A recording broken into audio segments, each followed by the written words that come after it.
Hi friends, welcome to social team பாது channel. வாங்க சட்டுன்னு ஒரு பிரெட் மசாலா பண்ணிடலாம். ப்ரெட்டை இந்த மாதிரி வெட்டி வச்சுக்கோங்க. எந்த டைப் ப்ரெட்டாக இருந்தாலும் பரவாயில்ல. கடாயில் என்ன பண்ணுறீங்கன்னா, எண்ணெய் கொஞ்சம் பட்டர் இல்லைனா கூட பரவாயில்ல, எண்ணெய் விட்டு இந்த மாதிரி லைட்டாக வெட்டின ப்ரெட்டெல்லாம் ஒரு 2 நிமிஷத்துக்கு பரட்டி போட்டு எடுத்துக்கோங்க.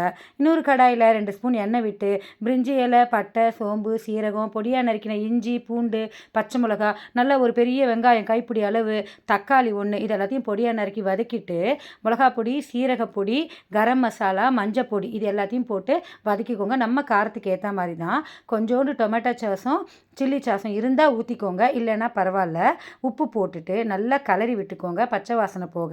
அதுக்கப்புறம் நம்ம பொரிச்சு வச்சுருக்கோம் பார்த்தீங்களா ப்ரெட்டு, அதை எடுத்து போட்டுட்டு நல்லா பரட்டி விடுங்க ஃப்ரெண்ட்ஸ். இதுக்கப்புறம் கொஞ்சம் கஸ்தூரி மெய்த்தி, கொஞ்சோண்டு சாட் மசாலா, ஒரு கைப்பிடி அளவுக்கு புதினா, கொஞ்சம் சுகர் போட்டு பரட்டி எடுத்திங்கன்னா சட்டுன்னு ப்ரெட் மசாலா உடனே ரெடி.